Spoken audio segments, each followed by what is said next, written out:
Ada pertanyaan juga dari Elianda Store ya. Kalau buat silase ada tambahan bahan lain selain hijauan, Bang? Nah, ini pertanyaan yang sering ditanyakan, tapi kita tidak bosan-bosan juga ikut menjawab.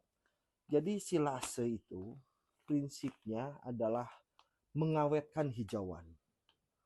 Dalam konsep memaknai mengawetkan hijauan, maka kita harus bagaimana caranya membuat satu pakanan yang dapat diawetkan tapi tidak menambah konsumsi biaya operasional atau biaya produksi, sehingga dapat ikut serta menekan pengeluaran yang ada di kandang.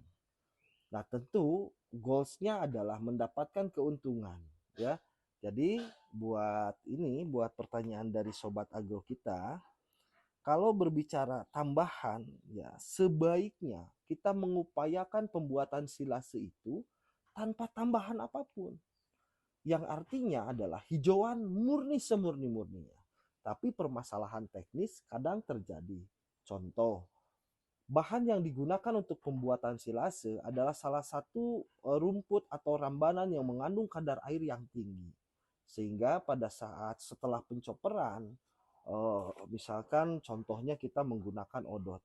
Hasil pencacahan, hasil pencoperan, ternyata ketika diremas itu dapat mengeluarkan air yang berlebihan. Atau misalkan dipegang aja udah ketahuan kalau kadar airnya itu tinggi.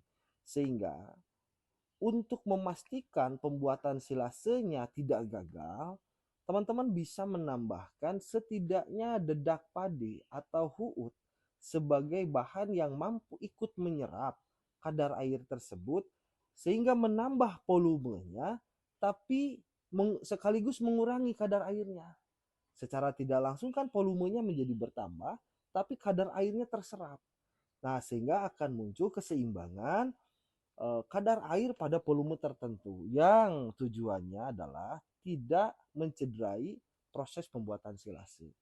Nah, itu adalah katakanlah kalau menurut saya ada upaya yang terakhir yang paling hemat untuk mengurangi kadar air. Tapi yang paling bagus adalah yang tidak menggunakan dedak. Kenapa? Ya karena kita kalau menambah dedak artinya menambah biaya. Nah, sedangkan kita berupaya menciptakan satu pakan yang minim biaya, tapi fungsi dan manfaatnya tidak mengurangi. Itulah pembuatan silase yang baik. Ya, buat teman-teman, sobat agro dimanapun berada, mudah-mudahan informasi ini bermanfaat supaya beternak semakin keren bersama Agro Pusaka.